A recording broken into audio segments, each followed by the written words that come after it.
dalam mengasuh anak-anak, karena perbedaan mengasuh anak kecil sama yang dewasa sungguh sangat-sangat sulit.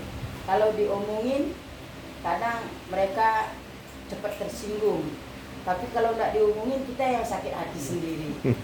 Jadi saya bersyukur pada Tuhan, 2 bulan saya mengalami sakit, dibilang asam lambung katanya. Saya padahal makan itu teratur, pokoknya semua teratur, kok bisa asam lambung? Dia bilang, oh itu karena pikiran. Memang benar pikiran juga ya. Berusaha supaya anak yang pertama selesai kuliah bisa kerja. Saya melobi ke sana, melobi ke sini, tapi anaknya yang kurang agresif untuk merebut itu, akhirnya saya kepikiran, sudah berusaha supaya dia lulus gitu. Ya namanya juga kita nggak ada gaji, nggak ada apa, tapi bisa selesai dia sampai sarjana, itu merupakan suatu cita-cita yang besar buat saya. Harapan saya begitu besar buat anak-anak gitu, karena banyak biaya juga yang dikeluarkan. Saya pikir itu, belum pikir ini, belum pikir ini. Akhirnya saya sakit karena saya merasa saya kuat gitu. Pokoknya saya bisa, pokoknya saya itu segala sesuatu itu sudah terencana gitu. Bulan ini, 3 bulan ini harus bisa gini, harus bisa itu, harus bisa itu. Tapi Tuhan ajar saya dengan sakit. Jadi di situ saya menyerah. Tuhan, ambisi saya kepingin begini, kepingin begitu. Tapi Tuhan ajar saya dengan sakit. Sakit itu memang benar-benar luar biasa. Ketika saya menggigil, sakitnya benar-benar. Jadi saya di situ saya bisa, karena saya selalu ingat dengan perkataan mengucap syukurlah di dalam segala hal. Bisa nggak saya dalam keadaan seperti ini bersyukur gitu? Akhirnya di setiap saya gemetar, Tuhan Yesus, Tuhan Yesus. Jadi terima kasih sambil saya menangis. Karena menggigil sakit sekali, semua badanku kayak diremes-remes gitu. Terus saya mengambil hikmah dari semua itu supaya saya benar-benar menyerah kepada Tuhan, tidak mengandalkan kekuatan sendiri.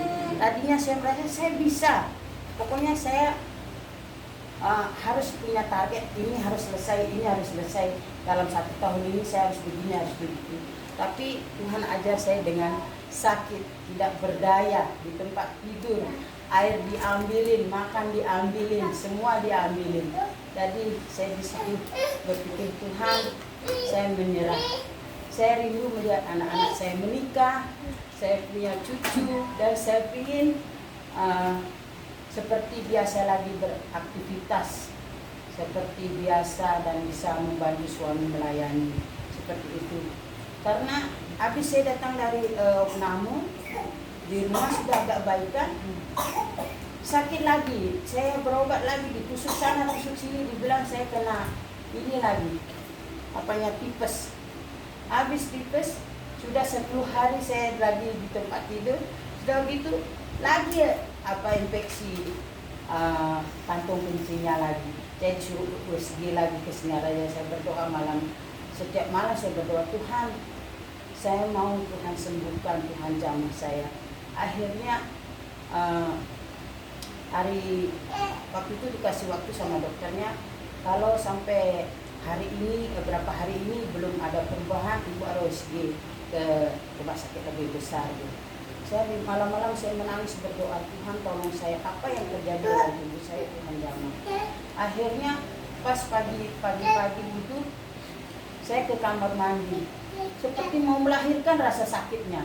Ternyata ketika saya kencing itu keluar ada seperti batu gitu, sebesar kapsul itu.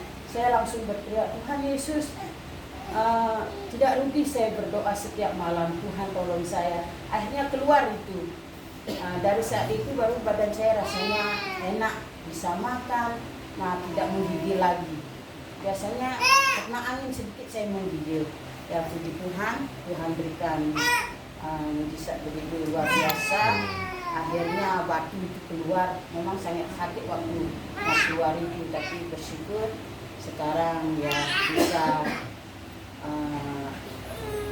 membantu suami lagi pelayanan, ya bisa mengerjakan segala sesuatu yang tidak seperti dulu lagi sih, agak lemah sekarang, tapi saya percaya Tuhan akan memulihkan keadaan Amin. saya, memulihkan karena saya sekarang sudah menyerah kepada Tuhan, tidak mengandalkan kekuatan saya sendiri lagi. Ya, puji Tuhan luar biasa menghajar kita untuk benar-benar berpasrah dan berserah kepada Tuhan, tidak mengandalkan kekuatan kita sendiri. Amin. Amin. Amin.